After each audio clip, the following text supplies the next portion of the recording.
Hey guys, back again, and today we are going to be making a Greek sword with a asymmetrical blade cross section out of some angle iron.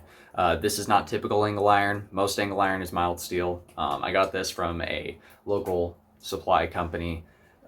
It's run by Habitat for Humanity. It's called the Restore. Basically, anything that's left over from buildings and stuff like that, those kind of projects get donated there, and they sell it without tax added if you use cash for all these different bits and pieces. This was marked as 1084, so I did some spark testing, did some hardness testing. It hardens up like 1084 in my oil, so we're going to call it 1084 angle iron. I don't know what it would have been used for. I think it may be a structural thing when you need hardenable or temperable steel for it instead of mild. I don't know where it would be used. If you guys know, let me know in the comments, because I didn't know such a thing existed. But I'm going to start the forge, and we're going to get to flattening this out before we actually do some cutting with my grinder so we can get some basic shape. Come back to the forge. We're going to profile it and finish forging it, harden it, and if we get to grinding today, we'll get to grinding. If we don't, we'll get to grinding on the next episode. So let's get light at the forge, get started.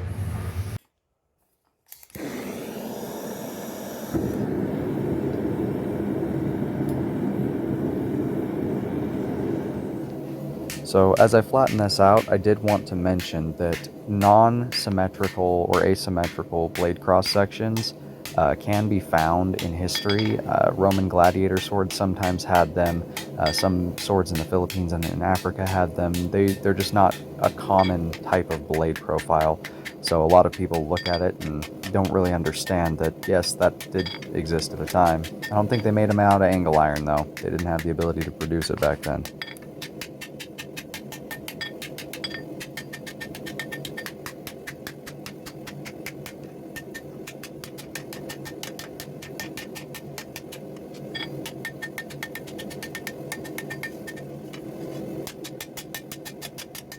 So now that we've got it flattened out, I'm just going to take my soapstone, draw the design out that we're going for, and then we'll get back to pounding after we just cut off the excess material that we're not going to need for this build.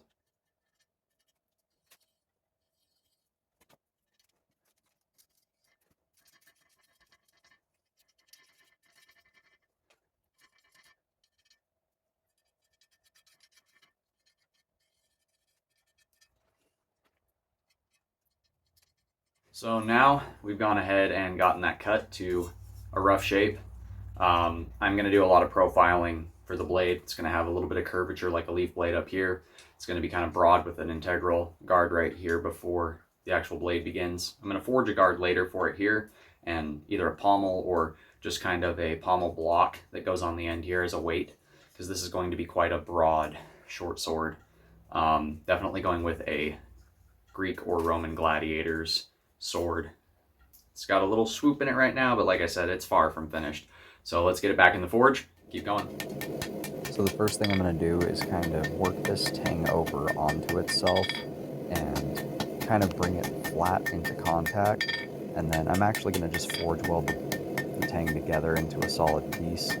Most of the forge weld took a little bit up by the shoulder, didn't take, but I'm not too worried about it. It's not a very big opening, and like I said, the rest of the weld was very solid. I was able to forge a point onto the end of the tang. Here's a little film of the actual forge welding of the upper section. I didn't end up needing flux for this, which surprised me, because usually flux is like a go-to for everybody when they're forge welding.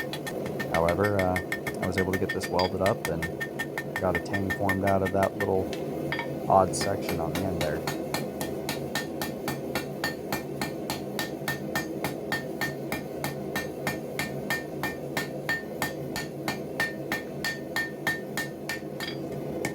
Now I'm basically taking that corner from the angle iron and driving it down into a flat bolster. So it kind of comes up to a ridge line and it's flat all the way across. Also kind of helping to spread the rest of the blade apart, get that back end flat, and leave just the tiniest fuller in the center of it.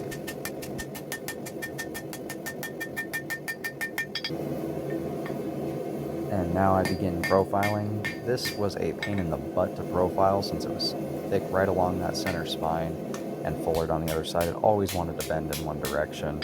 So getting it profiled was a nightmare. It took me 4 or 5 times longer than it should have because of that uneven cross section that it's got. I can't imagine how frustrated smiths back in the day used to get making these things.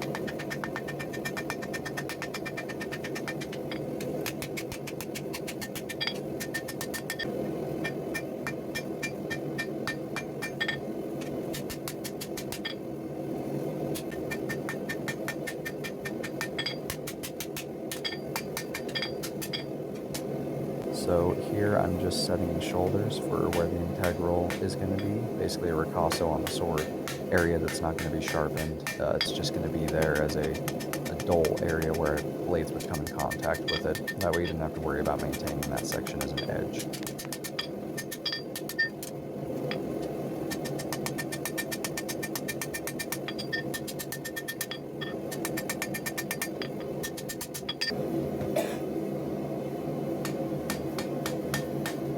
Now I'm fixing up that little recurve towards the tip. It didn't set up quite evenly, so I had to use a ball peen. And now I can finally get to beveling the edges on this thing. This took me probably 45 minutes to an hour to do. This was the longest part of the entire build. I was beveling this because I beveled it all the way up and down, went back, and then I beveled it a little bit further in to widen it out. So you'll see it kind of grow suddenly towards the end of the video here. There it is.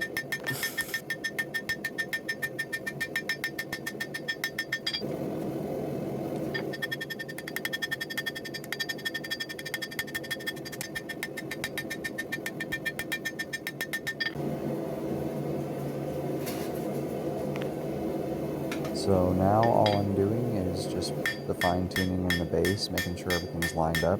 I did a couple more heats off camera and then a couple of annealing cycles as well before the quench, but I just wanted to make sure everything was straight and true.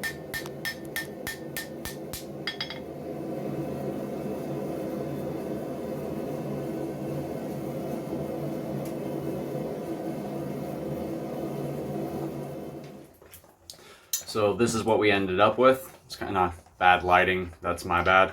But it's going to be a very large bladed gladius with an asymmetrical cross section. So basically what that means is that there is a fuller on one side and a medial ridge on the other. Still very strong blade. I'm interested to see how this performs. It does not like to flex. It has been hardened and tempered, but it does not like to flex. It is going to be a really cool looking blade by the time it's done. Going to forge a guard for it on another episode, as well as a pommel end. So don't forget to subscribe, like, follow, all that jazz. Unfortunately, I'm not going to have time to grind this bad boy today, but I will get to that in future episodes. So God bless. Love you guys. Stay safe out there. Don't forget to check out my Etsy store at etsy.com/shops/hookersblades, or go to my hookersblades.squarespace.com if you want to check out my website. There's links to my store there as well if you want to see what products I have available. I'm going to be putting up, I think, let's see, an axe, a knife, and another sword. Not this sword, but another sword very soon. And then this guy will be going up shortly after, once the series is finished on making it. Until next time, God bless. Love you guys. Stay safe out there.